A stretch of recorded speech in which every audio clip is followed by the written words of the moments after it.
Hey, Glenn Beck, you're a stinking idiot. You're a moron.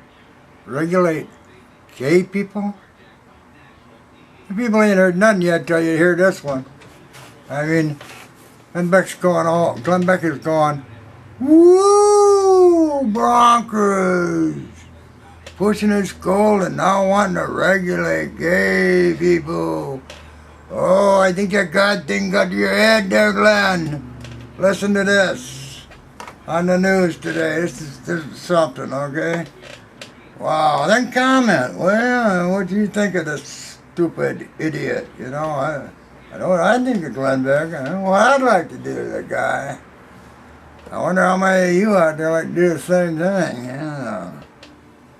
But not just him, this other idiot they're talking about too. Well, here we go. David Barton, a so-called professor at Beck University.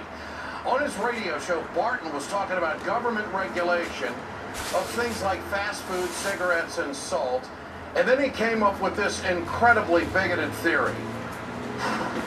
Well, if I go to the Centers for Disease Control, and if I'm concerned about health, I find some interesting stats there, and this should tell me something about health. Homosexual, bisexual individuals are 7 times more likely to contemplate or commit suicide. Wow, that doesn't sound very healthy. Homosexuals die decades earlier than heterosexuals. That doesn't sound healthy. You go through all this stuff, sounds to me like that's not very healthy. Why don't we regulate homosexuality? I was about to say that way.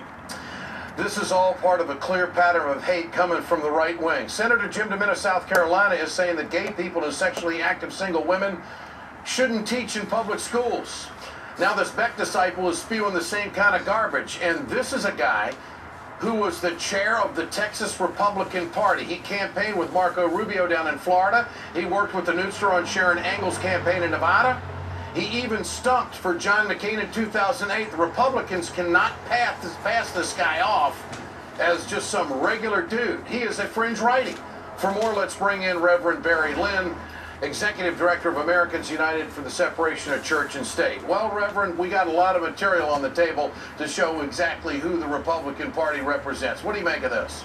Absolutely. The only thing that David Barton said in that screed that contained all kinds of misinformation was gay and lesbian people, yes, they do have a higher suicide rate than straight people. And one of the reasons that that is sadly the case, and we've just seen recent examples of that, including with Tyler Clementi, who jumped off the George Washington Bridge after his roommate taped him in a sexual event with a male friend, is that these are the people who sow the seeds of this kind of bigotry. They say to be gay is sinful. They say to be gay is to be evil. And then they try to convince young people in particular that they can change, that you can go through this pseudo-scientific reparative therapy and change. And they're even against anti-bullying programs in public schools, including our last guest, Michael Medved, who sometimes is a sensible conservative, but he's against those programs. How can anybody be opposed to trying to keep bullies from smashing somebody or breaking some kid's arm on the playground, something that also happened last week? We can draw the conclusion that they openly promote discrimination and they make no bones about it.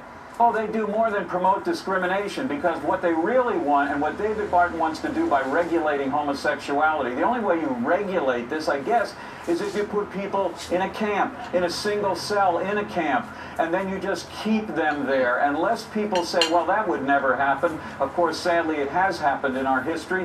And as you pointed out, Jim DeMint says one way that we start all this process of demonizing and then making it even more difficult to be a gay or lesbian person in America, make sure they can't teach. And if they can't teach, we of course know they can't be in the military. Senator DeMint's against that as well. So this is a very vile, very evil campaign. This is who they are. Reverend Lynn, great to have you with us tonight. Thank you for your time. Always nice. Another page in the